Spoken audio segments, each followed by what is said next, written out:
Hi folks! Today we're going to be focusing a little bit more on graphing and starting to think about when we might want to use different graphs when we're looking at these large data sets, like from Project Budburst.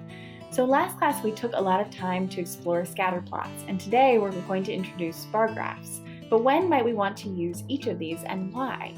So scatter plots are really important when we're talking about relationships. And bar graphs are more useful when we're talking about comparisons. So in a scatter plot, you are looking at two large sets of numbers. On the x-axis, you have your independent variable, and on your y-axis, you have your dependent variable.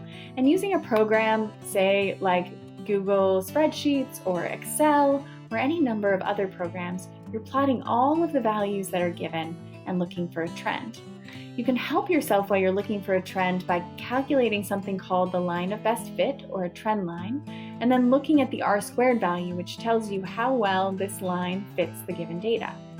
There are three kinds of relationships that can fall out of a graph like this, and that is a positive correlation, a negative correlation, or no correlation. This tells you the relationship between the variables on the x-axis and the variables on the y-axis. In the case of a bar graph, you're not looking at relationships. Instead, what you're looking at are comparisons. So here, much like our scatter graph, you still have an independent variable on the x-axis and a dependent variable on the y-axis. And as with the scatter plot, you're plotting numbers on the y. But here, your x-axis is not necessarily a large set of numbers, but rather a set of categories.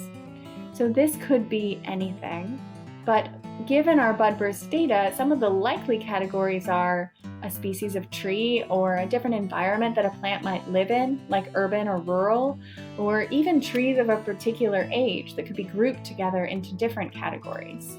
On your y-axis, you still have a large set of numbers. And again, we're looking at dependent variables, so things like age through diameter at breast height or Budburst timing. Here's a trick. Why do we see just one number plotted when there are lots and lots of numbers? I said it was a large data set. Where did the rest of the numbers go? Well, one of the ways that scientists create bar graphs is by starting with an average. And so today in our own bar graph tutorial, the first thing that we're going to learn about is how to get Google Spreadsheets to calculate the average for us. So the take-home message is this.